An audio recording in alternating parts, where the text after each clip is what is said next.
नमस्कार और स्वागत है आज की इस विशेष चर्चा में। आज हम होम्योपैथी की दुनिया में थोड़ा गहराई में उतर रहे हैं। बात करेंगे इसके संस्थापक डॉक्टर हैनेमन, उनके मशहूर ऑर्गेनॉन ऑफ मेडिसिन के सूत्र संख्या 5 की, मतलब एफोरिज्म 5। हमारे पास स्रोत के तौर पर एक लेख है। ये झारखंड के डॉक्टर पी कुमार की किताब है, ऑर्गेनॉन ऑफ क्वांटम होम्योपैथी। उसमें दी गई व्याख्याओं पर आधारित है। तो आज हम क्या करने वाले हैं, हम समझेंगे कि ये जो 200 साल पुराना सूत्र है, इसका असली मर्म क्या है और कैसे डॉक्टर कुमार इसे आज के ज़माने के विज्ञान से, जैसे जेनेटिक्स और यहाँ तक कि क्वांटम फिजिक्स से भी जोड़कर देख रहे हैं, खासकर जब बहुत पुरानी बीमारियों मतलब क्रॉनिक डिजीजेस और होम्योपैथी की एक बहुत अहम पर थोड़ी रहस्यमयी सी लगने वाली अवधारणा मियाज़म की आती है। हाँ, ये देखना वाकई दिलचस्प होगा कि कैसे एक पारंपरिक सिद्धांत को इतने नए नजरिए से देखा जा रहा है। चलिए पता लगाते हैं। जरूर। एफोरिज्म 5 जो है वो होम्योपैथिक सोच की एक तरह से बुनियाद रखता है। इसमें हैनेमैन कहते हैं कि एक डॉक्टर के लिए मरीज को समझने में दो चीजें बहुत जरूरी हैं। पहले, अगर बीमारी नई है, तेजी से आई है, अक्यूट डिजीज जिसे कहते हैं, तो उसके पीछे का सबसे संभावित बाहरी कारण क्या है। कोई इन्फेक्शन, मौसम का बदलाव, कोई सदमा, ये समझना। और दूसरी, अगर बीमारी पुरानी है मतलब क्रॉनिक डिजीज, तो सिर्फ आज के लक्षण काफी नहीं है। वहां आपको मरीज के पूरे इतिहास को खंगालना होगा, उसकी जड़ तक पहुंचना होगा। अच्छा, जड़ तक। हाँ, और हैनेमैन के मुताबिक इन पुरानी बीमारियों की जो असली गहरी जड़ है वो अक्सर एक क्रॉनिक मियाज़म होती है। लेकिन इससे भी ज़रूरी बात यह है कि एफोरिज्म 5 सिर्फ बीमारी पर फोकस नहीं करता। ये कहता है कि चिकित्सक को मरीज की पूरी तस्वीर देखनी चाहिए। पूरी तस्वीर मतलब उसकी शारीरिक बनावट कैसी है, स्वभाव कैसा है, सोच कैसी है, वो क्या काम करता है, कैसे जीता है, आदतें क्या है, सामाजिक और पारिवारिक जीवन कैसा है, उम्र क्या है, यौन स्वास्थ्य कैसा है, ये सब कुछ एक इंसान को उसकी पूरी समग्रता में देखना। अच्छा, तो ये सिर्फ लक्षणों की लिस्ट बनाने जैसा नहीं है। ये तो उस इंसान को समझने की कोशिश है जिसमें वो लक्षण दिख रहे हैं। बिल्कुल। हाँ। मतलब हैनीमैन व्यक्ति केंद्रित इलाज की बात कर रहे थे, ये तो आज भी बहुत प्रासंगिक लगता है। बिल्कुल। यही यही हैनीमैन के दृष्टिकोण की खासियत थी। उनका मानना था कि बीमारियां, खासकर पुरानी वाली, वो यूं ही बेतरतीब लक्षणों का गुच्छा नहीं है। तीव्र बीमारियां तो ठीक है, अक्सर बाहरी वजहों से आती जाती रहती हैं। लेकिन पुरानी बीमारियां जो सालों साल चलती हैं, रूप बदलती हैं, दब जाती हैं पर जड़ से नहीं जाती, उनके पीछे अक्सर गहरे छिपे हुए कारण होते हैं और इन्हीं को उन्होंने मियाज़म कहा। हाँ, इन्हीं अंदरूनी स्थायी गड़बड़ियों को उन्होंने मियाज़म कहा और मुख्य रूप से 3 की पहचान की: सोरा, साइकोसिस और सिफिलिस। तो संदेश साफ है, होम्योपैथी में इलाज सिर्फ बीमारी का नहीं बल्कि उस बीमार व्यक्ति का होता है, उसकी पूरी कहानी को समझकर। ये तो हुई हैनीमैन की मूल बात। अब आते हैं डॉक्टर पी कुमार की व्याख्या पर, जिसका जिक्र हमारे स्रोत लेख में है। वो हैनीमैन के सूत्र को बदल नहीं रहे हैं जैसा लेख कहता है, बल्कि आज के वैज्ञानिक ज्ञान की रोशनी में उसे समझने की कोशिश कर रहे हैं। ये अपने आप में बड़ी बात है कि 200 साल पुराने विचार आज भी इतने प्रासंगिक माने जा रहे हैं कि उन्हें आधुनिक विज्ञान से जोड़ा जा रहा है। हाँ, और ये जुड़ाव कई स्तरों पर दिखता है। पहले आधुनिक चिकित्सा विज्ञान को ही लें। आज मेडिकल साइंस भी ये मानती है कि डायबिटीज, दिल की बीमारियां, ऑटो इम्यून रोग या कैंसर जैसी पुरानी बीमारियां सिर्फ किसी एक अंग की खराबी नहीं है। सही बात है। मतलब जेनेटिक प्रीडिस्पोजिशन, हमारी जीवन शैली और पर्यावरण का जीन्स पर असर, जिसे एपिजेनेटिक्स कहते हैं। एपिजेनेटिक्स, हाँ। हाँ, एपिजेनेटिक प्रोग्रामिंग, हमारा खान पान, तनाव का स्तर, यहाँ तक कि हमारे शरीर के अंदर रहने वाले सूक्ष्म जीव यानी माइक्रोबायोम, ये सब मिलकर असर डालते हैं। ये तो वही समग्र दृष्टिकोण हुआ जिसकी बात हैनीमैन कर रहे थे। बिल्कुल। आज विज्ञान इसे सिस्टम्स बायोलॉजी या साइको न्यूरो इम्यूनोलॉजी जैसे शब्दों में कहता है। मतलब हमारा शरीर एक जटिल नेटवर्क है जहां दिमाग, नसें, हॉर्मोन्स, इम्यून सिस्टम सब एक दूसरे से बात करते हैं। तो एक तरह से आधुनिक विज्ञान हैनीमैन के उस जमाने के ऑब्जर्वेशन की पुष्टि कर रहा है कि इंसान को टुकड़ों में नहीं बल्कि एक पूरी इकाई के रूप में देखना जरूरी है। ये जेनेटिक्स और एपिजेनेटिक्स वाली बात तो समझ आती है, पर लेख में क्वांटम फिजिक्स का भी जिक्र है। होम्योपैथी और क्वांटम फिजिक्स, ये कनेक्शन थोड़ा चौंकाता है। इसे कैसे समझा जाए? हाँ, ये पहलू थोड़ा ज्यादा सूक्ष्म है और शायद विवादास्पद भी हो सकता है, लेकिन डॉक्टर कुमार का तर्क समझने की कोशिश करते हैं। देखिए, क्वांटम विज्ञान हमें पदार्थ की असलियत के बारे में कुछ बहुत अजीब बातें बताता है कि सबसे बुनियादी स्तर पर जिसे हम ठोस चीजें समझते हैं वो असल में ऊर्जा और सूचना के पैटर्न ज्यादा हैं। ऊर्जा और सूचना के पैटर्न? हाँ, इस नजरिए से देखें तो शरीर सिर्फ अणुओं का जमावड़ा नहीं है, बल्कि एक जटिल ऊर्जा और सूचना का क्षेत्र भी है, एक एनर्जी इंफॉर्मेशन फील्ड। अब इसे एफोरिज्म 5 से जोड़िए, जो कहता है कि मरीज की मानसिक स्थिति, आदतें, रिश्ते सब महत्वपूर्ण हैं। डॉक्टर कुमार के अनुसार ये सब चीजें व्यक्ति के इसी ऊर्जा सूचना क्षेत्र को प्रभावित करती हैं। जब इस क्षेत्र में कोई गड़बड़ी या डिस्टॉर्शन आता है तो वो बीमारी के रूप में शरीर पर जाहिर हो सकता है। उनका तर्क है कि होम्योपैथिक दवा, जिसे बनाने की प्रक्रिया है पोटेंशिएशन, जिसमें दवा को बार बार घोला और हिलाया जाता है, उसका उद्देश्य ही शायद दवा के स्थूल रूप को हटाकर उसकी सूचना या ऊर्जा पैटर्न को सक्रिय करना है। अच्छा। और ये दवा शरीर के बिगड़े हुए सूचना क्षेत्र को ठीक करने का काम करती है, जैसे कोई सही सिग्नल भेजकर गड़बड़ी को ठीक करना। अच्छा, तो ये शरीर को सिर्फ केमिकल मशीन की तरह नहीं, बल्कि एक तरह की सूचना प्रणाली, एक इंफॉर्मेशन सिस्टम की तरह देखने जैसा है। और होम्योपैथिक दवा उस सूचना को ठीक करने का एक जरिया है। ये व्याख्या वाकई अलग है। हाँ, ये पारंपरिक बायोकेमिकल मॉडल से हटकर है। तो अगर हम आज की भाषा में एफोरिज्म 5 के संदेश को फिर से कहें, तो तीव्र रोग शायद बाहरी ट्रिगर है, जैसे कोई इन्फेक्शन या तनाव जो हमारे सिस्टम को अस्थायी रूप से डिस्टर्ब करते हैं। शायद हमारे जीन्स के काम करने के तरीके, मतलब एपिजेनेटिक्स को भी। लेकिन पुरानी बीमारियां हमारे अंदरूनी बनावट, जेनेटिक्स और उन गहरी स्थायी गड़बड़ियों, जिसे मियाज़मेटिक प्रवृत्ति कहा गया, उनका नतीजा है। एक तरह की प्रोग्रामिंग एरर। हाँ, इसे आप हमारे सिस्टम के सॉफ्टवेयर में एक गहरी प्रोग्रामिंग एरर की तरह समझ सकते हैं। डॉक्टर कुमार के अनुसार होम्योपैथी इसी गहरे जेनेटिक, एपिजेनेटिक, एनर्जेटिक स्तर की गड़बड़ी को संबोधित करने की कोशिश करती है। ये मियाज़्म शब्द फिर आ गया। आपने बताया कि हैनीमैन ने इसे पुरानी बीमारियों की जड़ माना, लेकिन ये शब्द आज भी थोड़ा रहस्यमयी लगता है। हैनीमैन ने यही शब्द क्यों चुना और इसका असल मतलब क्या था उनके लिए? हाँ, ये समझना जरूरी है। देखिए, हैनीमैन बहुत ध्यान से मरीजों को देखते थे। उन्होंने पाया कि कुछ बीमारियां जो तीव्र थीं, वो आती और इलाज से ठीक हो जाती, लेकिन कुछ बीमारियां पुरानी वाली वो बहुत जिद्दी थीं। जिद्दी? हाँ, सालों साल चलती, इलाज से दब जाती लेकिन पूरी तरह जाती नहीं, अपना रूप बदल लेती और पीढ़ी दर पीढ़ी भी चलती दिखती थीं। तो उन्हें लगा कि इन पुरानी बीमारियों के पीछे कोई मामूली कारण नहीं है, बल्कि कोई गहरी, अदृश्य और लगातार सक्रिय रहने वाली शक्ति है, जो शरीर की जीवन शक्ति, जिसे वो वाइटल फोर्स कहते थे, उसको बिगाड़ रही है। अच्छा, एक अदृश्य शक्ति। हाँ, इसी अदृश्य अंदरूनी प्रदूषण या दाग के लिए उन्होंने ग्रीक शब्द मियाज़म इस्तेमाल किया, जिसका मतलब ही होता है प्रदूषण या धब्बा।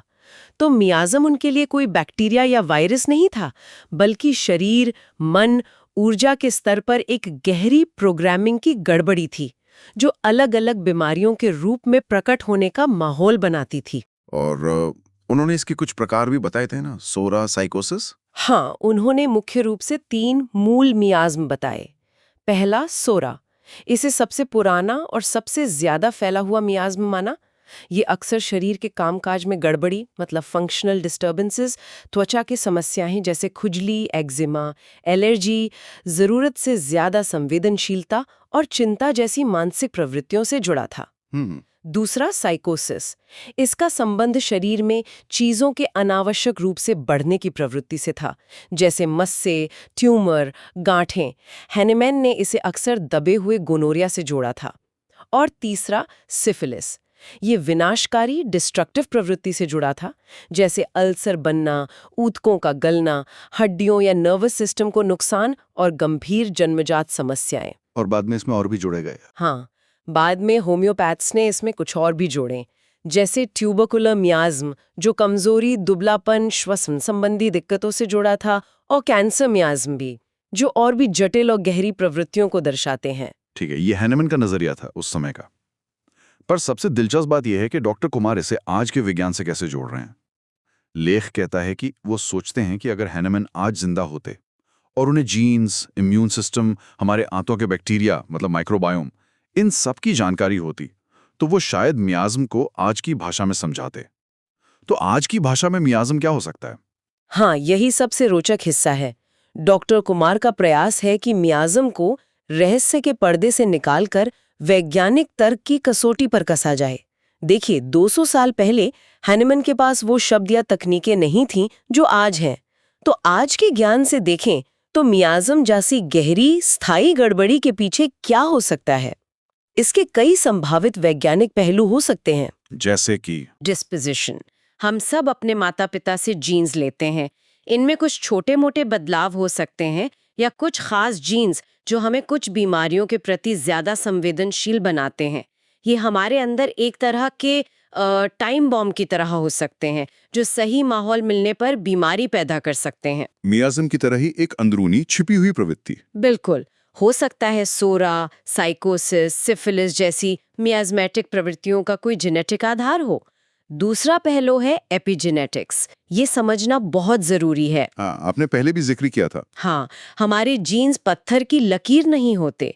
हमारी जीवन शैली, हम क्या खाते हैं, कितना तनाव लेते हैं, किन केमिकल्स के संपर्क में आते हैं, यहाँ तक कि हमारे बचपन के अनुभव, ये सब तय करते हैं कि हमारे कौन से जीन्स ऑन रहेंगे और कौन से ऑफ। जीन्स का वॉल्यूम कंट्रोल जैसा? हाँ, बिल्कुल सही। इसे जीन्स का वॉल्यूम कंट्रोल समझ सकते हैं। ये बदलाव हमारे डीएनए कोड को नहीं बदलते, पर जीन्स के काम करने का तरीका बदल देते हैं, और ये बदलाव पीढ़ी दर पीढ़ी भी जा सकते हैं। अच्छा। ये हैनेमन के अर्जित मियाज्म, एक्वायर्ड मियाज्म के विचार से काफी मिलता जुलता है। मतलब जीवन में कुछ ऐसा हुआ जिसने सिस्टम में एक स्थायी गड़बड़ी पैदा कर दी। और तीसरा पहलू? तीसरा है प्रतिरक्षा प्रणाली का असंतुलन, इम्यून डिसरेगुलेशन या ऑटो इम्यूनिटी। जब हमारा इम्यून सिस्टम, जो हमें बीमारियों से बचाता है, कंफ्यूज होकर अपने ही शरीर पर हमला करने लगे, ऑटो इम्यूनिटी, या शरीर में लगातार हल्की सूजन बनी रहे, क्रॉनिक इन्फ्लेमेशन, तो ये भी एक गहरी प्रणालीगत गड़बड़ी है जो कई पुरानी बीमारियों की जड़ में है। हाँ, और इसे भी एक तरह का आधुनिक मियाज्म कहा जा सकता है, एक अदृश्य दुश्मन जो अंदर ही अंदर नुकसान पहुंचा रहा है। और चौथा, आंतों के माइक्रोबायोम का असंतुलन, गट डिसबायोसिस। आंतों के बैक्टीरिया? हाँ, हमारी आंतों में खरबूम बैक्टीरिया रहते हैं। वो सिर्फ खाना पचाने में मदद नहीं करते, वो हमारे इम्यून सिस्टम को ट्रेन करते हैं, हमारे मूड को प्रभावित करते हैं और बहुत कुछ करते हैं। इन्हें आप दूसरा दिमाग या दूसरा जीनोम भी कहा जाता है। दूसरा जीनोम? वाओ। हाँ, जब इन अच्छे और बुरे बैक्टीरिया का संतुलन बिगड़ता है, जिसे डिसबायोसिस कहते हैं, तो ये पूरे शरीर में गड़बड़ी पैदा कर सकता है।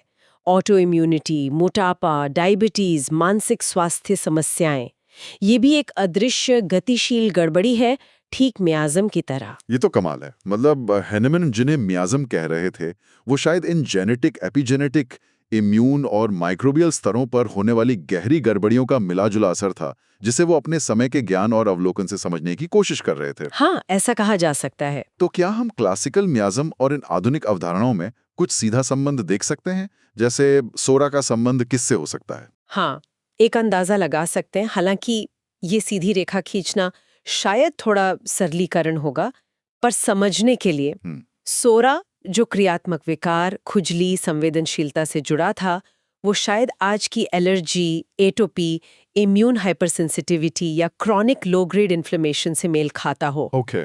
साइकोसिस, जो अनावश्यक वृद्धि से जुड़ा था, उसका संबंध मेटाबॉलिक सिंड्रोम जैसे मोटापा, इंसुलिन रेजिस्टेंस, फाइब्रॉइड्स, पॉलिप्स या एचपीवी जैसे वायरस से जुड़े बदलावों से हो सकता है। ये देखना अहम है कि साइकोसिस, जो शरीर में अतिवृद्धि की बात करता है, उसे आज मेटाबॉलिक सिंड्रोम से जोड़ा जा रहा है, जिसमें इंसुलिन रेजिस्टेंस शरीर को कोशिकाएं बढ़ाने पर मजबूर करता है। ये दिलचस्प कनेक्शन है। हाँ, ये दिखाता है कि हैनीमैन शायद शरीर की गहरी मेटाबॉलिक गड़बड़ियों को अपने तरीके से देख रहे थे। और सिफिलिस, जो विनाशकारी प्रवृत्ति से जुड़ा था, उसका संबंध शायद गंभीर ऑटोइम्यून बीमारियों जहां शरीर खुद को नष्ट करता है, न्यूरोडिजेनरेटिव रोगों जैसे अल्जाइमर, पार्किंसंस या एडवांस्ड कैंसर से जोड़ा जा सकता है। और आपने कहा कि ऑटो इम्यूनिटी और गट डिसबायोसिस को भी नए मियाज्म की तरह देखा जा सकता है। ऐसा क्यों? क्योंकि ये हैनिमैन के मियाज्म की परिभाषा पर खरे उतरते हैं। मियाज्म क्या था? एक गहरी, अदृश्य, लंबे समय तक चलने वाली, जीवन शक्ति को बिगाड़ने वाली। हाँ, और बीमारी की प्रवृत्ति पैदा करने वाली गड़बड़ी। ऑटो इम्यूनिटी और गट डिस्बायोसिस दोनों ही अक्सर अदृश्य होते हैं, लक्षण आने से पहले सालों तक अंदरूनी स्तर पर पनप सकते हैं, क्रॉनिक होते हैं, लंबे समय तक चलते हैं। पूरे शरीर को प्रभावित करते हैं, सिस्टमिक इफेक्ट्स होते हैं इनके, और कई अलग अलग तरह की पुरानी बीमारियों का आधार बनते हैं। सही बात है। इसलिए इन्हें 21वीं सदी की भाषा में मियाज्म के आधुनिक समकक्ष या नए मियाज्म कहना तर्कसंगत लगता है। तो डॉक्टर कुमार का निष्कर्ष क्या है सबका? आज की भाषा में मियाज्म क्या है? इसे हम एक genetic, epigenetic, immune microbiome programming error कह सकते हैं। Genetic, epigenetic, immune microbiome programming error. काफी लंबा नाम है। हाँ, लेकिन ये आज की समझ को दर्शाता है। ये हमारे शरीर के ऑपरेटिंग सिस्टम में एक बग की तरह है, जो विरासत में मिला हो सकता है या जीवन में अर्जित किया गया हो सकता है, और जो हमारे स्वास्थ्य के संतुलन को बिगाड़ता है और हमें पुरानी बीमारियों के प्रति संवेदनशील बनाता है। शायद अगर हैनिमैन आज होते और उनके पास आज का ज्ञान होता तो वो कहते, क्या कहते? क्रॉनिक मियाज्म असल में हमारे जीन्स, हमारे इम्यून सिस्टम और हमारे माइक्रोबायोम के आपसी तालमेल में आई एक गहरी और स्थायी गड़बड़ी है, एक अदृश्य प्रदूषण जो जीवन के सॉफ्टवेयर को धीरे धीरे खराब करता है। वाह! तो आज की इस बातचीत से ये साफ है कि होम्योपैथी का अफोरिज्म 5 सिर्फ एक पुराना सूत्र नहीं है, बल्कि ये मरीज को उसकी पूरी जटिलता में समझने का एक गहरा दर्शन है। हमने हैनिमैन की मियाज्म की अवधारणा को खंगाला, जो बताती है कि पुरानी बीमारियों की जड़ें अक्सर बहुत गहरी और अदृश्य होती हैं। और सबसे अहम बात, हमने देखा कि कैसे डॉक्टर पी कुमार जैसे विचारक इन ऐतिहासिक विचारों को आज के विज्ञान से genetics, epigenetics, immunology, microbiome science और यहाँ तक कि क्वांटम फिजिक्स से जोड़ने का एक पुल बना रहे हैं। ये दिखाता है कि ज्ञान कैसे समय के साथ विकसित होता है और पुराने सिद्धांत नई रोशनी में देखे जा सकते हैं। बिल्कुल, और ये चर्चा हमें याद दिलाती है कि स्वास्थ्य और बीमारी को समझने के लिए सिर्फ ऊपरी लक्षणों को देखना काफी नहीं है। हमें उन गहरे पैटर्न, प्रवृत्तियों और अंदरूनी गड़बड़ियों को पहचानने की जरूरत है जो हमारी सेहत की नींव को प्रभावित करती हैं, चाहे हम उन्हें ऐतिहासिक नाम मियाज्म दे या आज की भाषा में प्रोग्रामिंग त्रुटियां कहें। मुद्दा उन गहरी जड़ों तक पहुंचने का है। और इसी सोच के साथ हम अपने श्रोताओं के लिए एक सवाल छोड़ जाते हैं। यहाँ सोचने वाली बात यह है, अगर हम ये मानने लगें कि पुरानी बीमारियां अक्सर इन गहरी प्रोग्रामिंग त्रुटियों का नतीजा हैं, चाहे वो जेनेटिक हों, एपिजेनेटिक हों, इम्यून सिस्टम से जुड़ी हों या माइक्रोबायोम से, तो हमारे स्वास्थ्य देखभाल के तरीके में क्या बदलाव आना चाहिए? क्या सिर्फ लक्षणों को दबाने की जगह इन गहरी गड़बड़ियों को ठीक करने या संतुलित करने पर ज्यादा ध्यान देना पुरानी बीमारियों की रोकथाम और इलाज में क्रांति ला सकता है? इस पर विचार जरूर कीजिएगा।